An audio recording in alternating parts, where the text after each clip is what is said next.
Hello, welcome to the Herbal Education segment of the Elder Tree podcast. I'm your co-host, Kat Green, of Everyday Empowered and founder of HerbFest. Tune in as we reclaim the art of herbal medicine through fascinating conversations, practical plant wisdom and embodied learning, so you'll feel inspired to become a more confident herbalist, whether that's in your kitchen, garden, community or clinic. Today I'm joined by Elizabeth Greenwood, a MasterHerbalist, naturopath, pharmacognosist, aromatherapist, teacher and researcher with almost 30 years of experience. She bridges traditional holistic wisdom with modern scientific evidence, and today we'll be diving into the lost language of Western herbal energetics and constitutions. This is something I think everyone should know. In fact, you'll probably pick up pretty quick. It's one of my favorite topics.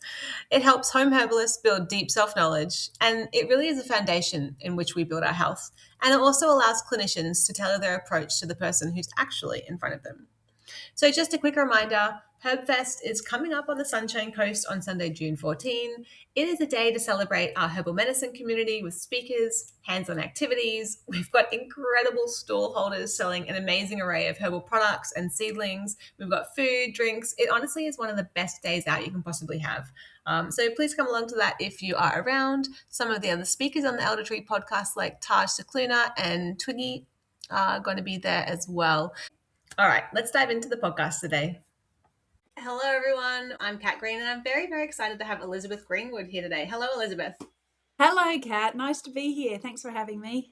Oh, I am looking forward to it. We're talking about a topic that is close to both of our hearts and something that not enough people talk about in herbal medicine, I don't think. So a lot of people are really familiar with the concept of Ayurvedic doshas like pitta, kapha, vata, but it might surprise people to realize that we've actually got a similar concept in our own Western herbal traditions. So I was wondering if you could tell us a little bit about it. Absolutely. I could talk about this for days, so I'm very excited to spend the next few minutes talking to you about it. I agree with you that it's kind of a lost art, isn't it? We often look towards the East for our understanding of energetics, so that's traditional Chinese medicine or Ayurvedic medicine. And this is steeped in our Western herbal medicine, and it's peppered throughout the different courses, and practitioners know about it. But when I was trained about 30 years ago, it was part of our curriculum and an understanding that we had when we were using the herbs and working with individuals and their constitution. And it was just part of what we did. Whereas, the courses have changed significantly over the past 3 decades, understandably, as naturopathy evolves. But I do think it's so important to keep this conversation going and this knowledge and wisdom in our practice alongside the science as well. And so that's why I'm, very passionate about talking about this knowledge, because it is so important. Often in modern naturopathy, we might see people as a subset of their symptoms or a clinical diagnosis, and then we choose the herbs for that clinical diagnosis. And we factor in the principles such as treat the whole person and prevention, etc. We incorporate those in our practice, but still there is a big movement towards scientifically proven herbal medicine and scientifically proven diets, and there is absolutely a big space for that, and I'm definitely here to support that as well, but not at the loss of our traditional understanding, because our traditional understanding helps us to realize that one herb, say passion flower, St. John's wort, very well researched herbs, any scientist will tell you that a scientific study suits most people most of the time, but not all the people all the time, okay? So what we look at with the traditional understanding is looking at, okay, is this person more suitable to the St. John's wort, or are they more suitable to the passion flower? How do we define that? How do we understand that nuance between treating the disease state or the presentation to really understanding the many layers of the individual and how you can really treat their constitution and not just see them as a the disease is the result. See what they did to get to that point.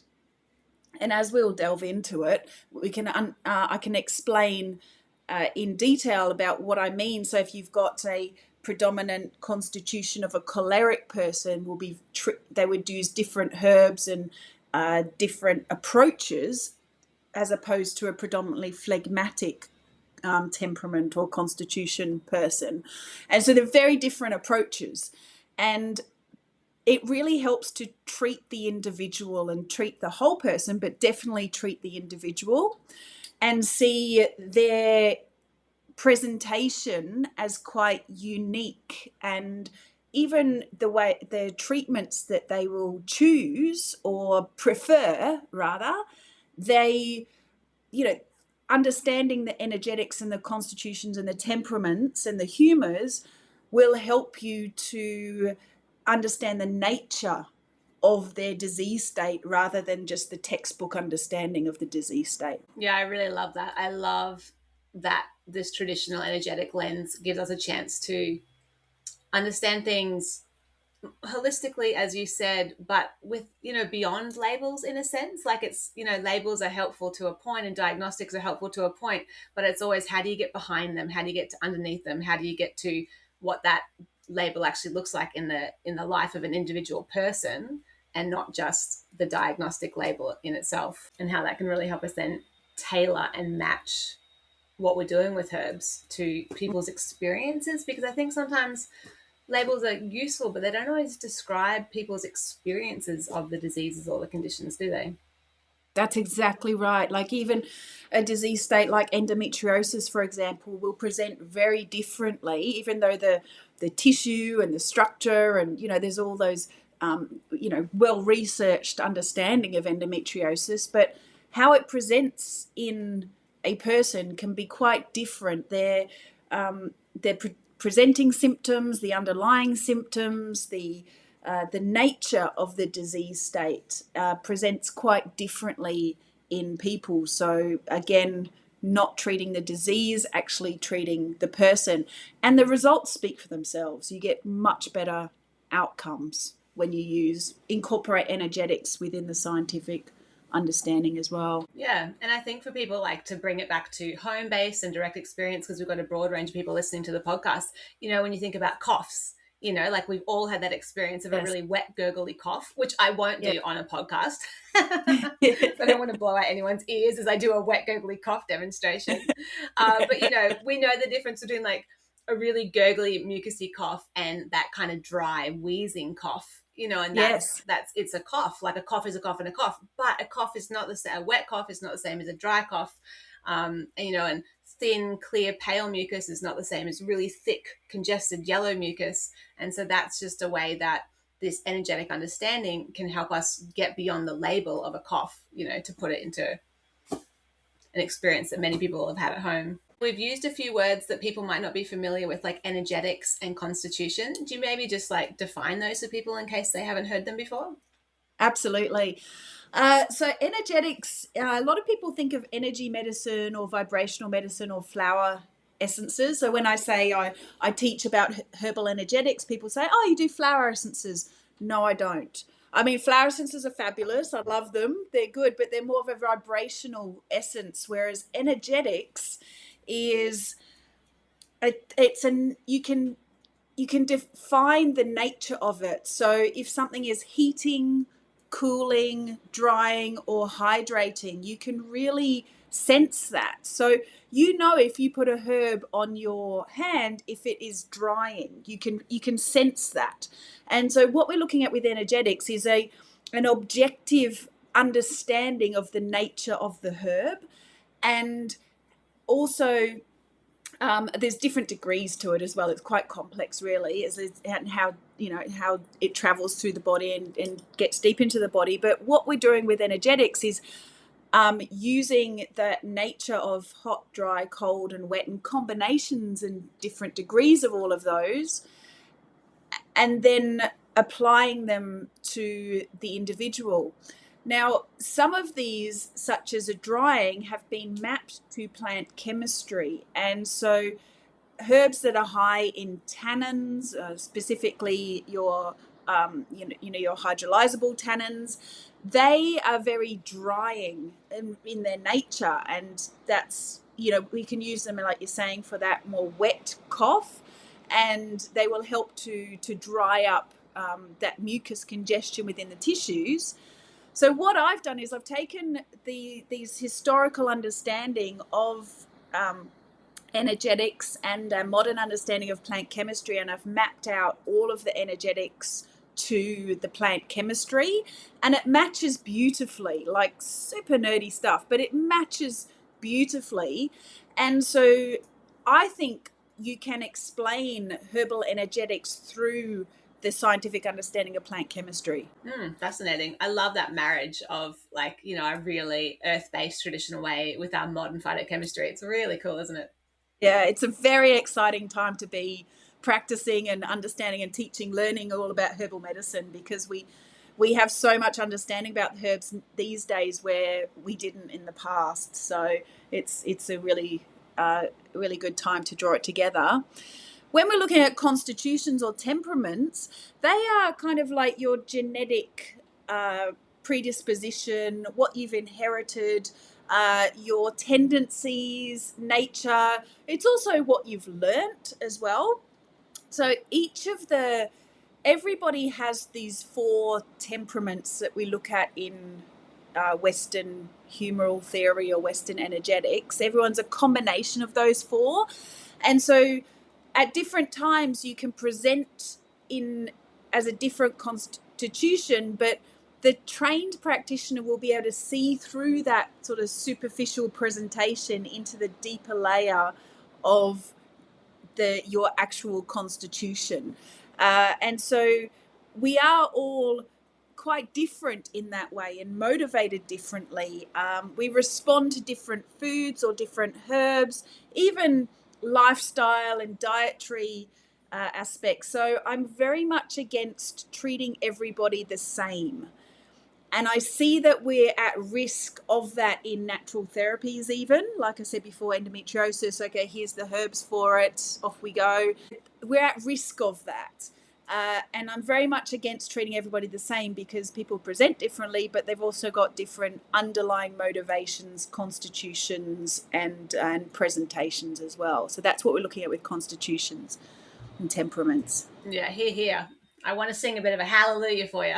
Yeah, go for it. I'll accept that. Thank you.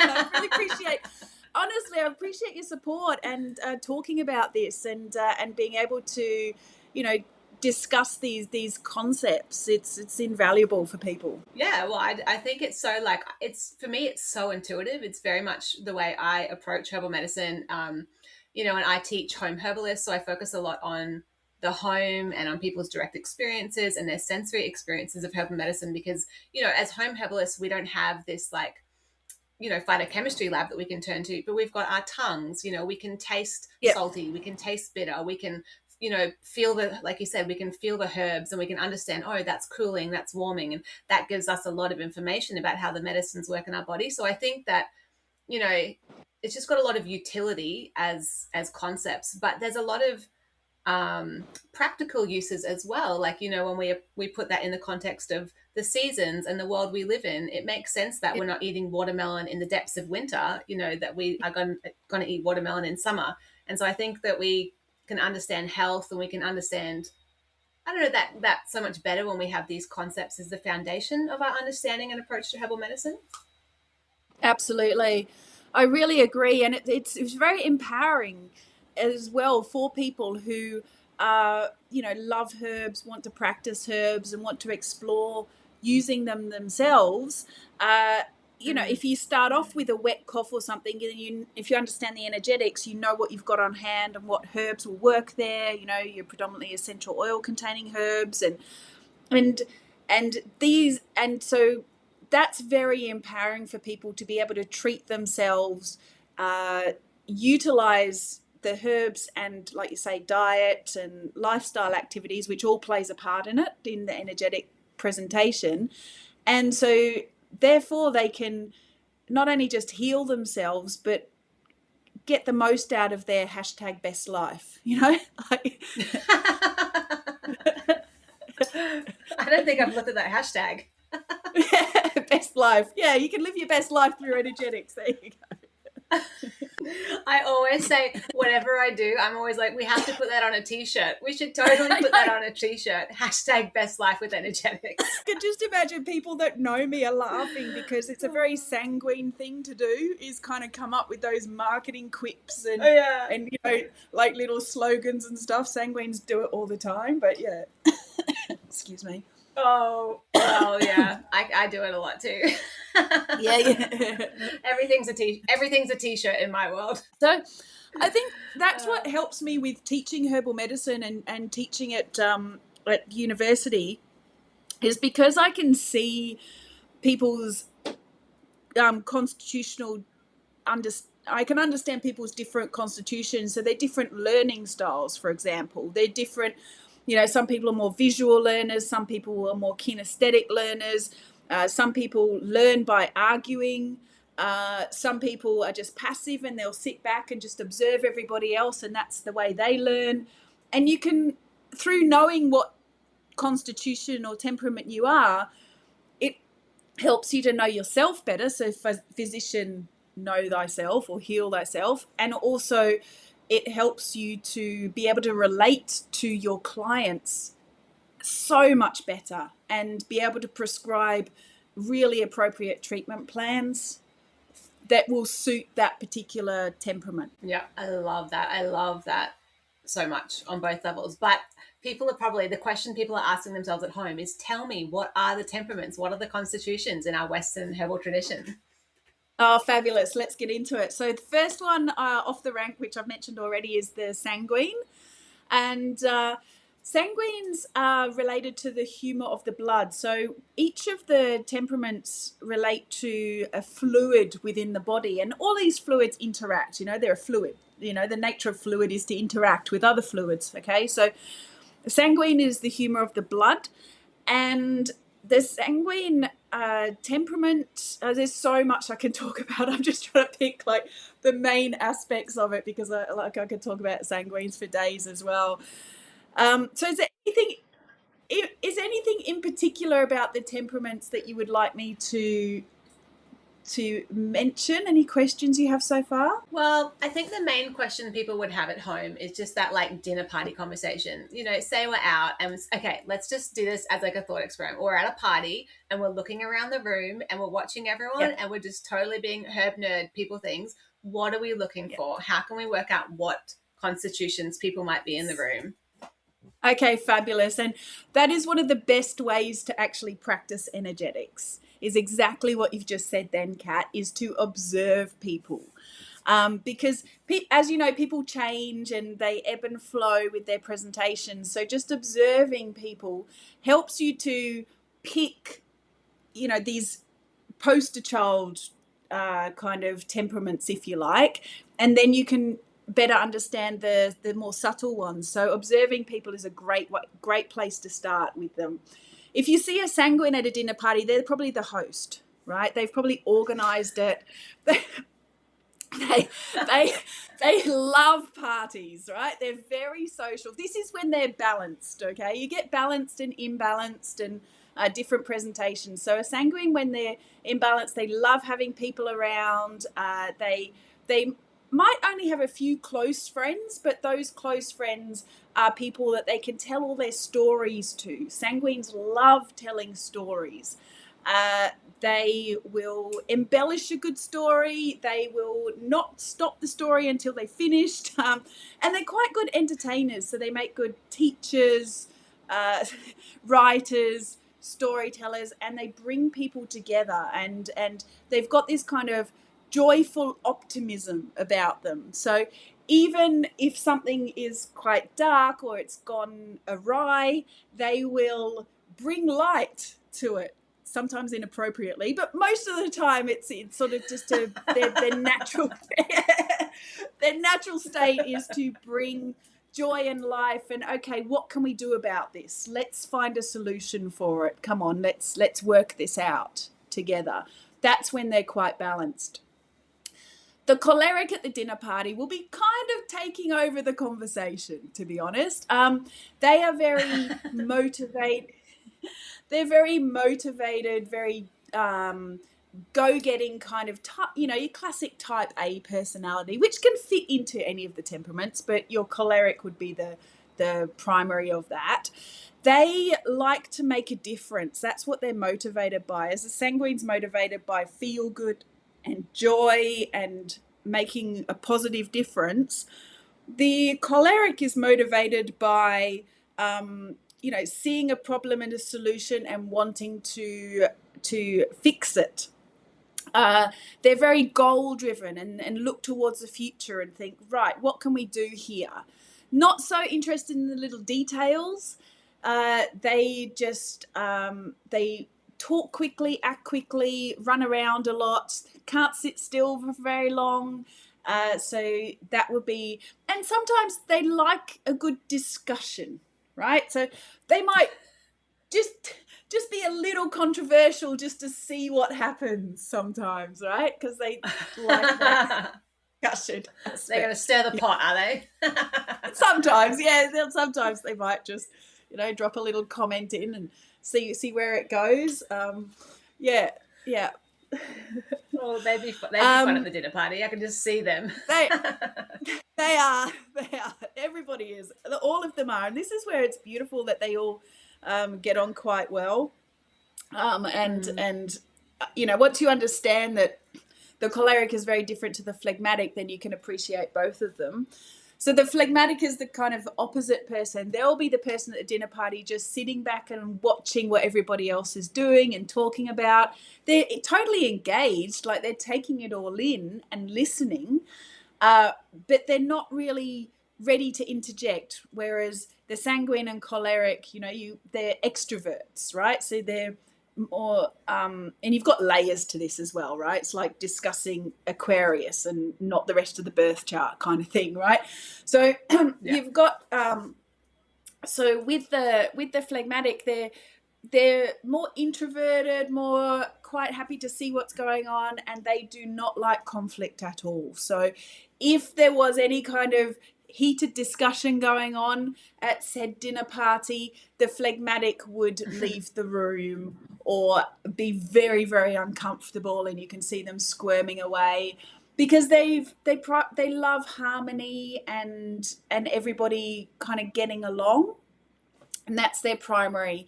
They're also very good at talking to people one-on-one rather than group activities. You'll find a phlegmatic deep in some kind of emotional conversation with another person who's just pouring their heart out to them, right? And the phlegmatic person is quite happy just chatting away with them in that situation. And then we have the melancholic person who the melancholic loves a philosophical discussion.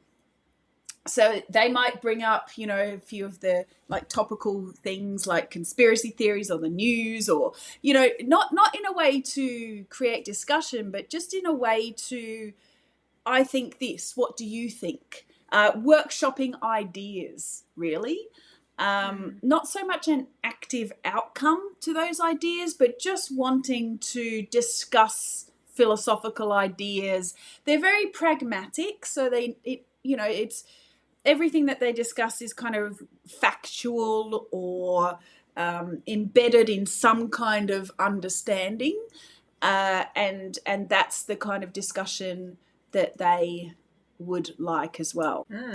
It's so interesting when you talk about them, because I feel like I resonate with a little bit of all of them, right? Good. Yeah.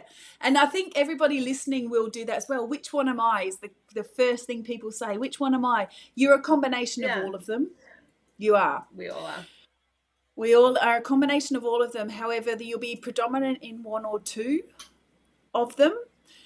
And that you can usually tell over time which one you relate to the most. Yeah. There's no real easy way to test it. It is best to see a traditional herbalist to really understand your nature, because there's so many different factors to it. There's so many different things to consider. But through understanding them, like I think through learning them years ago and practicing with it all the time and teaching it, I think the key thing is that sanguines are motivated by joy and optimism, and they just want things to feel good and have a positive outcome. The choleric is motivated by change and activity and action, whether that's good or bad. They will host a rally, or their activism. They're the ones that start rallies and right, we're going to make a difference, and or wars. You also have phlegmatic are motivated by a calm state and community and harmony. They want everybody to feel peaceful and relaxed. So their natural state would be on a health retreat, or in a church or somewhere that's just peaceful and beautiful like that. Whereas a choleric could get really bored there. And the melancholic person always has lots of books. Okay, so you can think of melancholic. They love to read and absorb information. So hopefully that gives people a bit of an idea as to which one motivates you. Yeah, I find it really interesting listening to you talk about it because, I think popular wellness culture, even within herbal medicine, like a lot of our energetic frameworks are Ayurvedic doshas or TCM 5 elements. And they very much focus more on like the elements or maybe on the physical characteristics of this, which I know that you have got all that information about this, but I find it interesting that you chose to talk about them in terms of the motivations or kind of like the emotional aspects of it, or the motivating. Why do you think that comes so front of mind for you? That's interesting. Yeah, because I think maybe it's the sanguine. I like the story of it, maybe. I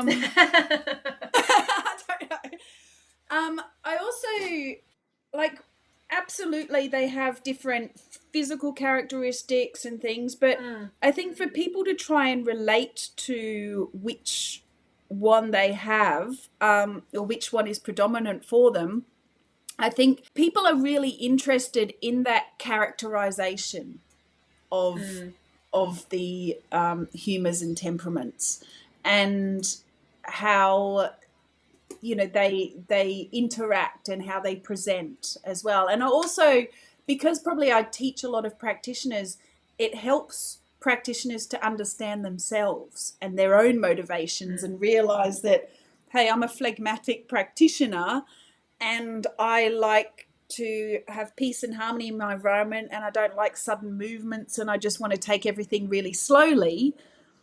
Doesn't mean your client responds to that as well.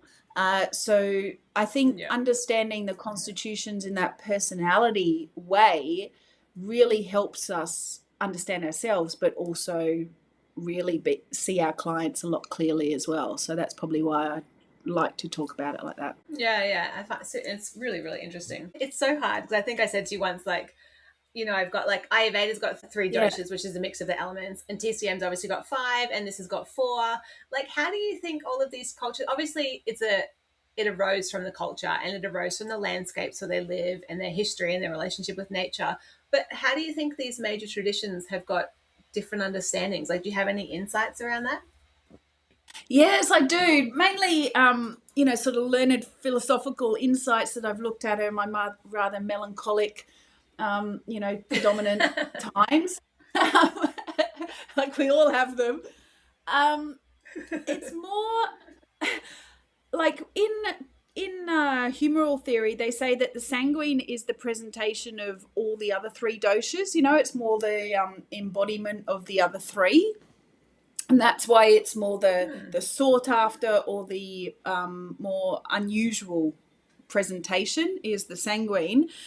But I also think that there's, I don't know, from my readings and everything, I think there's a little bit more to it that is evolving. in that aspect. I haven't quite grounded that understanding yet, but there's more to it. I think with the traditional Chinese medicine, it's interesting, as you know, the interplay between all the elements and the interplay between the presentations. That's what they look at in TCM. Is it growth or control, or is it how do they feed into each other? Whereas I don't think Ayurvedic and Western Herbal focus as much on the interplay of all the elements like traditional Chinese medicine do to that degree. Yeah. But I do think there's a fifth sort of element that we're looking at in Western humoral theory that will tie it all together. So yeah, we'll see what happens there. But essentially, there are comparisons between each, but there's also differences and contrasts between them as well. But the common element is the fire element, as seen in the choleric and the pitta and the fire in TCM.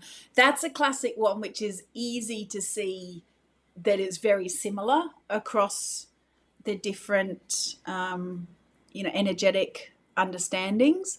So there are similarities where the presentations are quite obvious, but then each of them have their different subtle natures as well.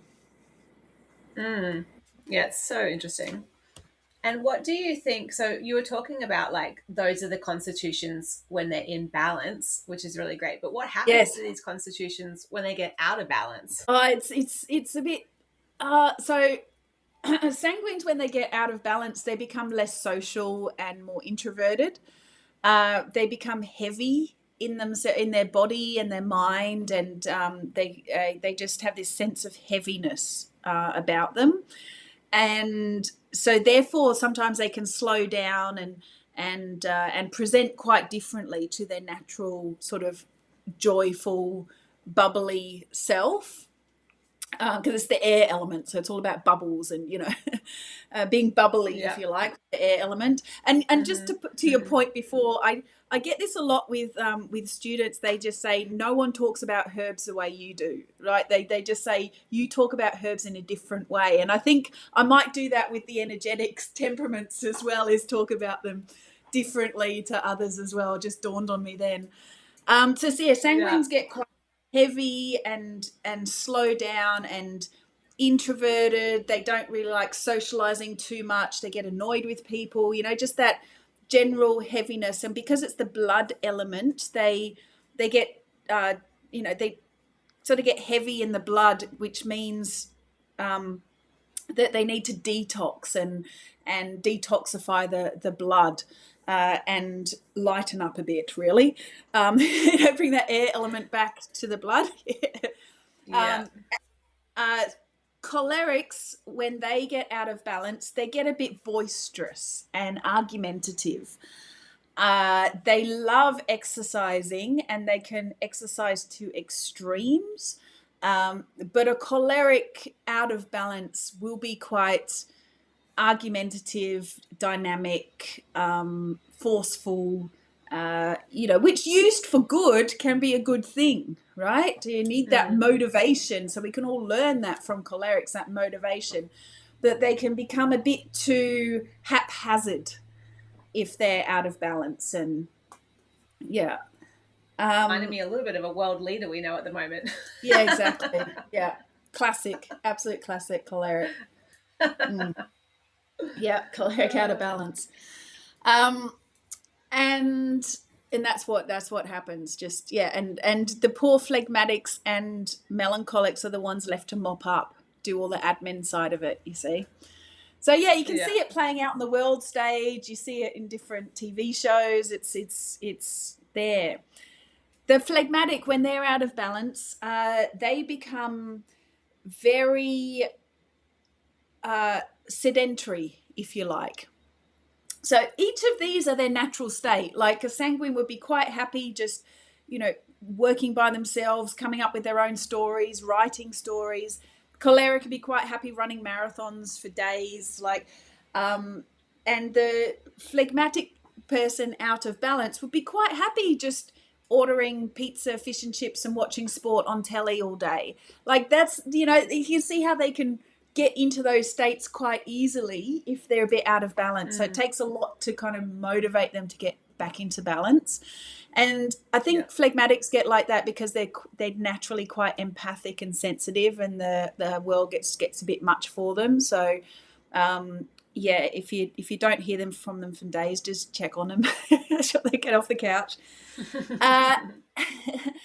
And the melancholic, when they're out of balance, is pretty classic. Is that melancholy, that pensiveness, that excessive thinking and rumination, which leads to lack of sleep. And then we get the physical sort of complications of each of them as well. But yeah, we're talking about the personality presentation still. There's so much to explore, isn't it? It's so endlessly fascinating. It is, isn't it? How did you get into all this? What was your journey into all this? Well, I back when I was studying, I started studying in 1993, and that was before the internet, right? So back then we learnt from all the old books, and all our herbal lecturers were very traditional herbalists, and it was very grassroots kind of understanding. So thankfully I was taught this understanding, not to the degree that I know it now. I had to do my own research on it, but it was only when probably 15 years after that, we bought the wonderful, amazing Matthew Wood, who you can find. He's got loads of information on this. We brought him out to the botanical gardens and took him around, and he was talking about energetics, and a few of my colleagues were like, "Oh, I've never heard of this." And I was like, wow, it's so embedded within my knowledge and practice that I didn't realize that people didn't know it. And that's when I thought, okay, this is part of what we do and part of what we practice. Hang on, I need to keep this in our forefront here. These people who studied 10 years later than me didn't get that kind of knowledge and understanding. What a shame. And I also, so that's where I sort of went, okay, let's get some proper education, help others to learn this, basically. And then I set about, doing different activities around that to make the knowledge more readily available for people. But I also think as well that because I've been in natural therapies for 3 decades, I've seen the changes that have occurred, and I'm not shy of controversy. So I do like to help people to understand that, we're not just replacing drugs with herbs. That's not natural therapies, right? That's drug therapy, just using the original drugs, which are herbs. So keeping this, I've seen so many results with people, and immediate overnight results by using energetics. It can be a very powerful tool. It's not just an add-on. It can be a very good primary intervention in some cases, obviously. And so, going against the mainstream is something that excites me and enthuses me to keep talking about it as well. Yeah, and actually would never have occurred to me really that this was controversial. that was a controversial opinion. That's good. That's good. Yeah. Well, it seems like that this is one of the biggest gifts that our herbal traditions offer, right? It's a very grounded, nuanced. It's nuanced but systematic in a way. There's nothing random about it. Yes. And it's kind of based out of observation of the natural world, and based out of relationship with the natural world and the place we live, and with people's bodies as well. And that's why it's so nice to talk to you about it, because it's so important when you do think differently and you're into the energetic side of it and that traditional herbal medicine, to surround yourself with other people that live and breathe it as well. It's really important. Oh well, we'll have to have lots of dinner parties then. Oh yeah, okay. That sounds sanguine. You must be a sanguine. I still find whenever you describe them all, I'm like, well, I've got lots of books, and I like to, I'm like, everyone is like, I like to do this and I like to do this. So I'm probably the one that's all of them. See, that's the thing, because once you understand them, then you can tap into them in different times. Like if I need to do a presentation, like when I, did an international presentation, I needed to be in my choleric state as much as possible, right? Dynamic, meeting people, whining, dining, all the things for 3 days.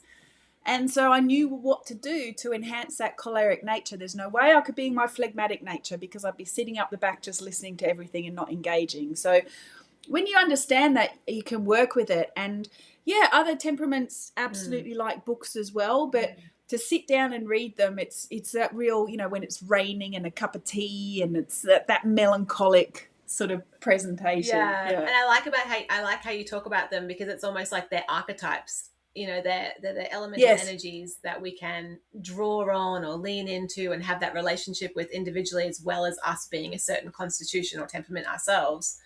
It's so interesting. It's so interesting. So just it's another tool. So it doesn't replace our understanding of science, or a lot of people will say, well, what about, neurodivergence? Where does that fit? So it's all different layers of this, the cake that makes you. This is just another aspect of it. But you can't explain away everything. It's more like the color, you bring a bit of color to everything through energetics. And I always think, like, I'm always teaching. Whenever I teach, like, my catchphrase is find what works for you. And I think all of these things, it's not about like just dogmatically accepting them all and taking it all on, but it's about saying, okay, well, what out of this framework or this tool is useful to me, and what not, or what out of this, like when I was like in my 20s and I was getting into Ayurveda, I literally had to stop and be like, I'm not going to learn Ayurveda for like another 10 years, because at that stage I was too young, and I was like, oh my God, Ayurveda said I can't combine fruit with yogurt. I'm going to kill myself. Like I took it too literally. And I think it made me too scared, because I was like, oh no, but I can't do this or I can't do that. And I didn't have the wisdom and the discernment to be able to see that they're like they're guardrails or they're guides, but they're not rules. And I feel like, when we come to herbal medicine, we can use the temperaments as information, but we don't need to like blindly take it all on without filtering that through our discernment and filtering that through the lens of phytochemistry or pharmacology or like all the other stuff that we talk about. We can use it all to make a more holistic assessment. Absolutely. There is a certain amount of that, like you say, that acceptance and that self-forgiveness, and working with what you've got in front of you. And all of us that have studied have totally done that. I can't eat fruit and yogurt, especially not after 6 p.m. Like, and there's so many rules and regulations as to what you should do. And this kind of makes it go, well, in this situation, I can. In another, tomorrow or the next day, yes, I probably can't. And it takes us away from having the same foods at the same time in the same day, and brings that creativity to it as well. And it does take a bit of self-reflection. So one of the things I like to tell people when they're learning energetics is, if it's, because different temperaments crave different things. Okay, so what can I talk about? Okay, so melancholic, for example, right? Melancholic, they're usually the rules and regulations type, right? They're like, oh, well, I can't do this, I can do this, I can't, they love forms and boxes and, checking things off and checking the research, and they love learning plant chemistry. So they're very much into the detail orientated and what works and what doesn't kind of thing. So usually their careers are like mechanical engineering or something like that, right? It's classic. When you get so if you think you might be melancholic, which is the energetics of cold and dry, so around autumn, which we're in at the moment in southeast Queensland, autumn is full of cold and dry winds. So naturally, the environment will increase all of our melancholic nature. And we'll be like, oh, I just want to rug up and have early nights and read books and, maybe do a bit of study, and that sort of nature is enhanced by our environment as well. So if you're feeling a little bit more melancholic, it could be the environment, or it could be your actual constitution as well. So what the environment does is enhances that melancholic nature within us. Now, melancholic, as I said, were cold and dry in their temperament. So if you eat cold and dry foods, it will also enhance your melancholic nature. So you'll often find people, when you see them in practice, they've kind of pushed themselves out of balance by trying to do the right thing, with the rules of dietary rules and regulation rules. And melancholics might have lots of cold and dry foods. So that would be lots of salads, for example, lots of juices, maybe some crackers, rice cakes, those kind of cold, dry foods. And they feel like, I'm being healthy, I've got to do the healthy thing. But they end up really anxious, quite out of balance. And so I say to them, the best thing that you can do is, because they would present anxious, upset, dry skin, ruminating thoughts, mind whizzing around a mile an hour, can't calm down, sort of thing. Have I got ADHD? I don't know. No, you're just melancholic, out of balance. It's fine. Even if you were, it's fine. We can manage it still. So anyway, yeah. But that room, I always joke that melancholics analyze everything and then analyze their own thoughts. So if you can relate to that, you've probably got melancholic nature. Okay. So what I'd say, if people are drinking a lot of cold foods or drinks, or dry food and drinks, classically tea, they'll drink a lot of tea, which is very drying. I will say to them, okay, what you need to do is you go home and you just have a hot shower, put oil all over your skin, dress up in your pajamas with your slippers, with a big blanket and a hot water bottle and a good novel, not a scientific study book, but a nice novel, and just rest for the evening. I want you to have a hot milk drink, and if you're allergic to milk, plant-based milk, obviously, hot milk drink with loads of honey. And I want you to have some freshly baked bread with butter and honey on it. That goes against all the rules. I don't think I'm melancholic, but that sounds very good right now. It's a therapeutic diet. It's not an all the time diet. It's a therapeutic. And that can reverse that rumination, anxiety, nervous tension. That can reverse it overnight. I've seen it. People look completely different the next day when they've had a good night's sleep after that. I would not recommend having that diet all the time, but as a therapy, what it does is it balances out the energetics and the humor, and then you can continue with the normal recommended diet once they're back in balance. But it does sound good. I know. I think we should all go and do exactly that, melancholic, because like you said, we are in autumn now. So even though we're going to be all different constitutions listening to this podcast, like that's really relevant to the season that we find ourselves in. Kind of, we are leaning more into those melancholic therapies to counteract the seasonal, influence. And I think it's so important to just highlight what you said there, like about a therapeutic diet versus your everyday diet. I talk about this literally all the time, like therapeutic diets versus maintenance diets, and how, or like, I think so many people have got a lot of confusion, and we won't go too deep into it because we're getting towards the hour mark here, so we might wind down soon. But that's another conversation for another time, about being super clear on like when something is like a short-term therapy to address imbalance versus what is maintenance. I think we get confused about that in the health medicine space and the wellness space. That's exactly right. And so what I'd recommend, and you see how we could talk about this for days, both of us, hey, because didn't realize we're getting to time, but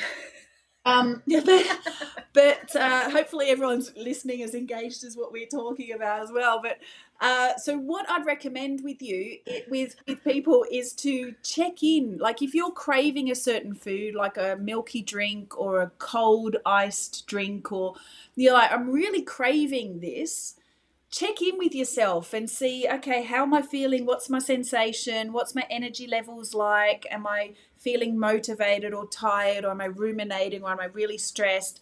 Really check in with your energy. Have the food that you're craving, enjoy it, have it, and then afterwards check in with how you're feeling.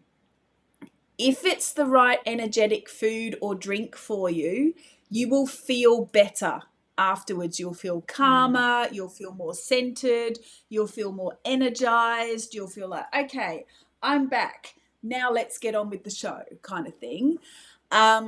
If it's not the right energetic for you, you will feel fatigued, tired, guilty, shouldn't have eaten that. That was a naughty thing to do. Da da da da da. Okay, it'll be more negative. So that's a good way to practice, connecting with your food in an energetic way. I love that. I absolutely love that. And it centers the person again as being the expert in their own body. We don't need to like rely on someone outside of us telling us this is what you should eat, these are the diet rules, but it's like, what is our experience in our own bodies, and how can we use our own agency and our own power to make up choices that are good for ourselves? So important. I think the essence of natural medicine is that it's a way of life, and also I'm really big on personal empowerment. So working out what works for you and staying true and strong in that. So yeah, that's true. Oh, that's such a good place to leave it. I completely agree with that. And if people have been listening to our chat and they are like, I've got so many analogies going through my head that are like completely inappropriate. I don't know why, but it's all these like analogies. I'm like, I can't say that because that's totally not the right thing to say. But if people are keen to know more about that's sanguine. All right, well, I'm out. There must be such a sanguine. Inappropriate humor. Yeah, that's right. All right, well, it's a good thing I've got a filter button before my brain reaches my mouth. Yeah, that's right. We do learn. If people want to learn more from you about energetics, about these traditional, blah blah blah blahs, where can they do that? Where can they learn from you? Thank you so much. Yeah, like I said, like this is a passion project for me. I love talking about it. So I have created my own courses where I talk about the constitutions in one course called Traditional Energetics, and I compare and contrast to the Eastern setup as well. And then I do a course in herbal energetics specifically too. So the traditional energetics is suitable for all modalities or people that want to learn it, whereas the herbal energetics is specific for herbalists and naturopaths because you need that phytochemistry understanding to really grasp it. The other thing is, if you're curious as well, then I can do individual consultations, whether that's in person in Brisbane or online as well. If you want to know what your temperament is, then I'm more than happy to do a specific energetic consultation with you and help you determine what your presenting is, what your disease state is presenting as, and so on, to help you understand your energetics further. So feel free to reach out and I'll see how I can support you. And if you're listening to the podcast, we'll have all of Elizabeth's contact details in the show notes. But honestly, it is just like opening a door to a magical world. Like, it is so interesting. And like we've said many times, we could have this conversation for days, and I'm sure we will. And if anyone is coming to Herbfest on June 14, there'll be like a whole group of people now. Let's all just like stare at each other in the crowd and be like, "Ooh, I think she might be a sanguine. No, I reckon she's a choleric." maybe you should come do something, Elizabeth, one year at Herbfest, and we'll have some kind of like temperaments board where people got to do like a quiz or something interactive. That'd be so fun. Love that. I'd really love that. I've been told as well that I need to start like a dating thing as well to help people, like friends each other. And I don't know. It's just there's so much to it, isn't there? Now we're getting inappropriate, but there's so much to it. But it's relevant. But it does help you to really understand people a lot better. And I'd just love to support you at Herbfest. I think it's wonderful. So yeah, I look forward to seeing you there. And then we can work out. Well, thank you very, very much for your time today. It's been a pleasure. I hope everyone listening has really enjoyed this podcast interview. If you are on Instagram or on any of our social media, like comment below what you think you are, or if you have any questions, and we'll try and hook you up and get answers, or just share any thoughts or reactions. We literally, if you've listened to any of my other podcasts, you know I'm very big into audience interaction. So come be part of the conversation with us. All right. Well, thank you very much, Elizabeth. Yeah. Thank you so much, Kat. Always a pleasure. Thank you. Thanks for listening to the Herbal Education segment. The Elder Tree is a not-for-profit dedicated to putting medicine into the hands of the people, and you can join our Patreon for as little as $2 a week, or subscribe and share episodes so we can build a movement of herb-loving people together. Take care and see you next time.